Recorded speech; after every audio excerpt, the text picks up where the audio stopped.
Amy Jacqueline. Pak Pendeta, saya punya beberapa pertanyaan yang masih kurang jelas bagi saya. Mohon bisa bantu dengan jawaban menurut Alkitab seperti apa. Dalam Yohanes 7 ayat 38 sampai 39 membahas mengenai aliran air dan Roh Kudus.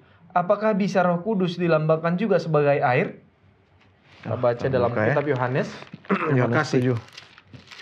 Yohanes pasal yang keberapa tadi? 7. Pasal Ayat yang ke-7. 38 dan 39. Oke. 38. Barang siapa percaya kepadaku seperti yang dikatakan oleh kitab suci, dari dalam hatinya akan mengalir aliran-aliran air hidup. 39. Yang dimaksudkannya ialah roh yang akan diterima oleh mereka yang percaya kepadanya. Sebab roh itu belum datang, karena Yesus belum dimuliakan. Terima kasih.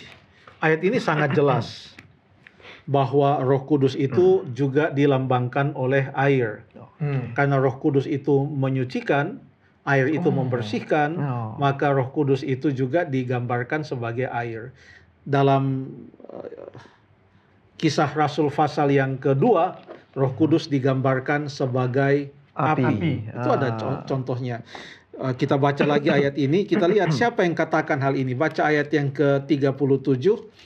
Pada hari terakhir, yaitu pada puncak perayaan itu, Yesus berdiri dan berseru, barang siapa haus, baiklah ia datang kepadaku, lalu kemudian minum.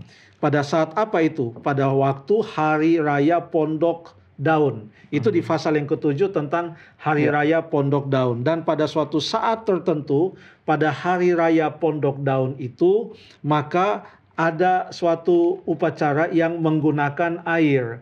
Dan Yesus berdiri di sana, di depan bait suci atau di samping di depan bait suci itu. Lalu kemudian dia mengatakan, barang siapa yang haus, marilah dia datang kepadaku. Sehingga air yang digunakan pada acara atau upacara hari Pondok Daun itu, Yesus menafsirkannya untuk melambangkan sesuatu. Dan bila mana orang datang kepada Yesus, katanya, maka dari dalam hatinya akan mengalir aliran-aliran air hidup. Roh Kudus akan bekerja di dalam hati orang tersebut, dan orang itu akan lebih dekat kepada Tuhan. Tetapi pada saat itu, Yesus masih belum meminta Roh Kudus untuk datang. Karena itu nanti pada waktu dia menjelang naik ke sorga, dia memberikan janji tersebut. Akan tetapi kita tahu juga bahwa di Yohanes pasal yang keempat, ini Injil yang sama.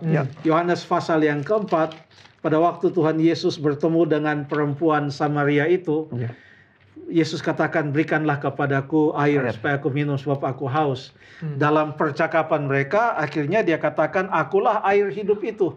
Kalau engkau meminum dari air hidup itu, maka engkau tidak akan haus lagi. Jadi Yesus pun digambarkan sebagai air kehidupan. Dan dalam Yohanes pasal yang ke-7, Roh Kudus juga dilambangkan sebagai air. Artinya keselamatan itu adalah pekerjaan Allah, baik Bapa, demikian juga Anak maupun Roh Kudus. Wow.